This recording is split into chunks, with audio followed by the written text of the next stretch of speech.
Hey guys, y'all might be wondering, where is Miss Mary and why is she filming her lesson in selfie mode?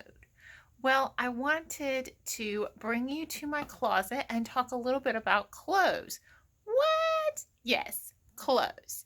So, as you can see, I've got both the extreme wear of Disney princess dresses to a bathrobe. I'm currently dressed in a t-shirt, and then I also have like a dress that I frequently wear on Sunday morning. If we were to progress over further to my dresser, I've got paint clothes. So these are all kind of gross and painty. And I'm not going to wear those unless I'm mudding out a house. I've got some blue jeans. So my closets are just kind of full of a whole variety of clothing. But what do you think this has to do with today's lesson? Well, I'm going to give you a hint and something I want you to listen for. Today's lesson, Jesus talks about what the flowers are clothed in and how God clothes the flowers. What do you think flower clothes look like? I can almost imagine one of my nieces dreaming up flower clothing. But we are going to talk about wants and needs and also flower clothing today. So come on, let's start our Bible lesson. Hi, welcome back to my reading spot. I'm going to read you our story today. And as Mr. Phil reminded us last week, every story that we share, it isn't like just a fairy tale or a Disney princess story. This comes straight from the Bible. So sometimes we use our paper to tell it, but you could look the Bible story up anytime you want it. In fact, today's Bible story comes out of Luke 12. So if you want to find the Bible story, you can look in Luke 12 and find that. But let me tell it to you. Thousands of people would come together to listen to Jesus' teaching. Someone in the crowd said to Jesus, "Teacher, tell my brother to share our father's inheritance with me." And Jesus said, "Watch out and be on guard against greed. True life is not found in what you own." Then Jesus told the people a parable. A rich man owned land that produced many crops. He didn't have anywhere to store all his crops. So he said to himself, "I will tear down my barns and build bigger ones. Then I'll have so much stored up that I can stop working and relax." But God told the man, "You're a fool. You will die this very night. Then what good is it all that you've stored up?" Jesus told this story as a warning for any person who stores up treasure on earth and is not generous towards God. Then Jesus told his disciples, "Do not worry about your life or your body, what you will eat or what you will wear. Think about the birds. They do not plant or collect grain, yet God feeds them. Aren't you worth more than birds?" Jesus also said, "Think about the wildflowers. They don't work or make clothing, yet they're lovelier than a great rich king in his fancy clothes. If that is how God takes care of the grass, which grows today and is cut down tomorrow, how much more will he do for you?" Jesus told his disciples not to worry about food or drink. "Seek God's kingdom," he said, "and God will provide what you need." God is happy to give his children the kingdom. Finally, Jesus said, "Sell your possessions and give to the poor. A thief can take away treasure on earth, but treasure stored in heaven lasts forever. For where your treasure is, there your heart is also." This is such an important truth, but it's a truth that, if we're honest, even grown-ups struggle with. It's really easy for us to get distracted by cool things. Now, maybe we won't get distracted by a Nintendo Switch or a new set of skins for our Fortnite game or a new pair of Crocs or whatever, just a whole new pack of scrunchies. Maybe we don't get distracted by those things, but grown-ups still get distracted by treasures, by things on earth that we want more. Maybe for us the items are bigger. Maybe it's a new car or a bigger house, or maybe they're smaller items. Maybe they're things like we get distracted by, oh no, am I going to have enough money to buy a new car battery? Or I have to buy new contacts. Maybe they're practical things, but we let that worry distract us from what God's doing, and we stop trusting in God. But notice in this story, God says he'll provide for our needs. God knows what we need, just like he knows what the birds and the flowers need, and he's going to take care of us. Our Christ connection today is that Jesus is our greatest treasure. Jesus left his place in heaven to live humbly on earth. Jesus obeyed God to set up his kingdom. We can give generously and trust God to provide.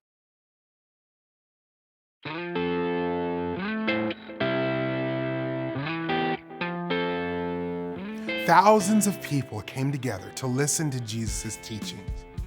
Someone in the crowd said to Jesus, "Teacher, tell my brother to share our father's inheritance with me."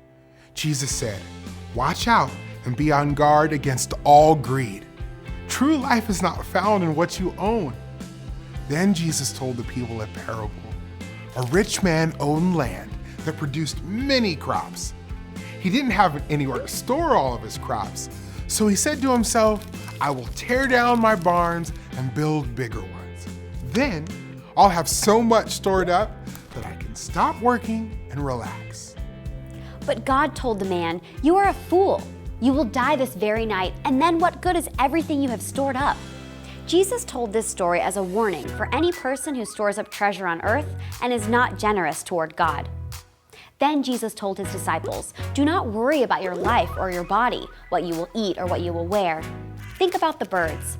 They do not plant or collect grain, yet God feeds them. Aren't you worth more than birds?" Jesus also said, "Think about the wildflowers. They don't work or make clothing, yet they are lovelier than any king in his fancy clothes. If that is how God takes care of grass, which grows today and is cut down tomorrow, how much more will he do for you?" Jesus told his disciples not to worry about food or drink. "Seek God's kingdom," he said, "and God will provide what you need." God is happy to give his children the kingdom. Finally, Jesus said, "Sell your possessions and give to the poor. A thief can take away treasure on earth, but treasure stored in heaven lasts forever. For where your treasure is, there your heart will be also." Jesus is our greatest treasure. Jesus left his place in heaven to live humbly on earth.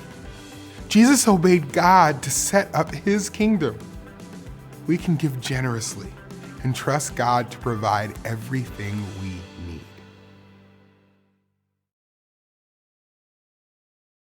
Wasn't that a great Bible story? We're going to play a little game, Miss Sarah and I, and you can play this game at home. In fact, I would encourage you to, because I think it really helps you feel thankful and remind you that God gives us good things. So what you're going to do is you're going to take some bubbles and you're going to blow them.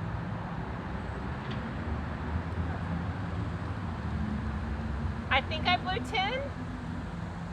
And how many ever bubbles you blow, you have to name 11. Oh, 11. I've got one hanging on. You have to name 11 things that you're thankful for in my case. Here it goes. So, I'm thankful for the fact that it's not raining right now, because that would be hard to do a video. I'm thankful for my car. I'm thankful for, the macaroni and cheese I ate this morning. This afternoon. Mac and cheese for breakfast. I'm thankful for my friends. I'm thankful for hot water. I'm thankful for, Cold water. I guess I'm thankful for cold water too, but more hot water. I don't like cold showers. I'm thankful for flowers. I'm thankful for my parents. I'm thankful for my house, and I'm thankful for my brother and my nieces. So you're going to blow the bubbles and then list out what you're thankful for. That was 3. That was 3. I'm thankful for my family. I'm thankful for my friends. And I'm thankful for my church. You can also play this another way. Have fun with this one. And you can blow the bubbles, and the other person has to list how many ever bubbles you blow. 1, 2, 3, 4, 5, 6, 7, 8, 9, 10. That was like 20. Okay.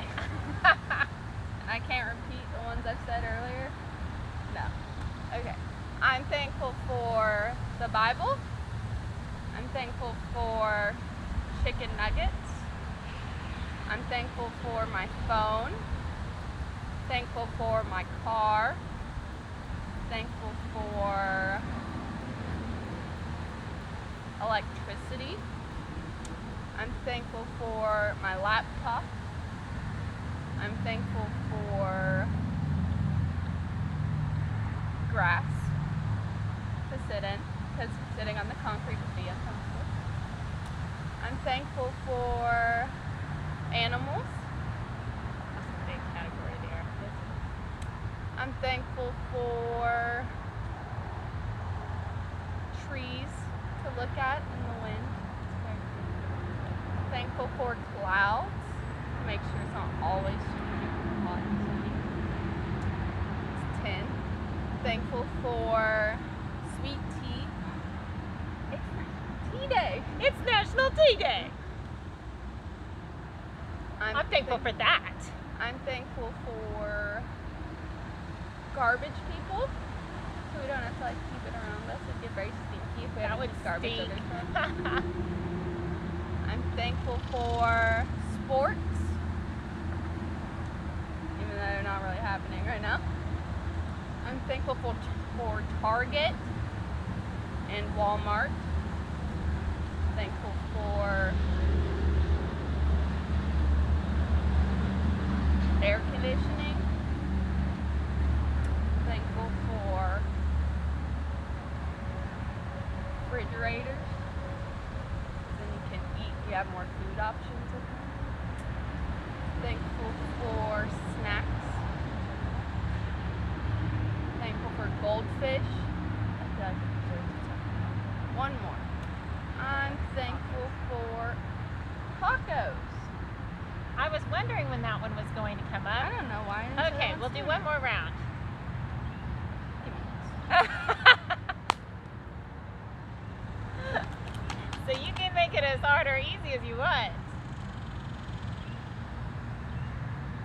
Man, you're like,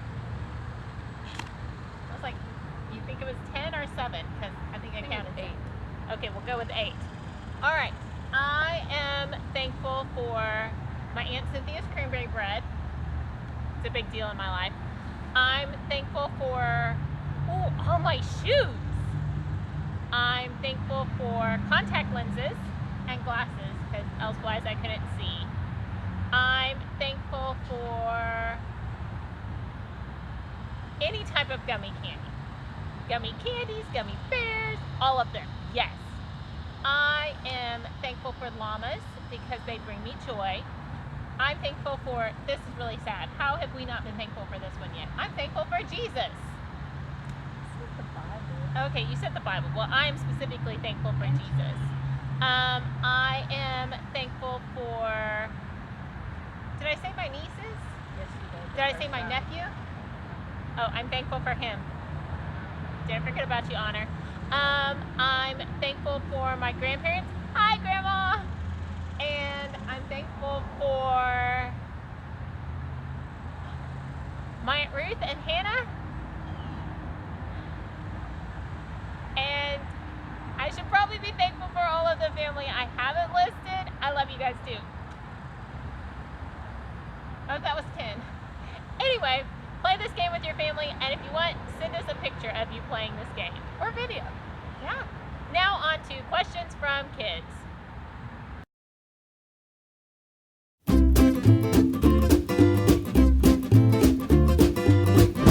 Hey there, I'm Pastor Brian, and it's time for Questions from Kids. Maya from Boulder, Colorado asks, Is it wrong to own a lot of possessions? Maya, the short answer is no. It is not wrong to own a lot of possessions, but I think that answer needs a little bit more unpacking. So here's the reality. Nowhere in the Bible does it say that possessions are wrong. It doesn't say that money is wrong. It says the love of money is wrong. And here's what that means. If possessions become our greatest treasure, then that's a problem because Christ is our greatest treasure. So there's nothing wrong with having lots of things unless that's what we're looking toward to give us joy and meaning and purpose in life. Then that's a problem. So here's a way that you can kind of evaluate if you're in a good place with the possessions God has given you. And this is true whether He's given you lots of possessions or just a little possessions or very few possessions. No matter how much you have, here's the test. Are you holding on to those things lightly, and are you being generous with them? I think for me, that's the two things I have to ask myself over and over again. What would happen if God takes those possessions away from me? Would I be okay with that? And if I would not be okay, then that's a problem in my heart. I'm treasuring those things too much. Or am I being generous with these things? Am I quick to help other people in need? Am I quick to use what God has given me for His glory and to help other people?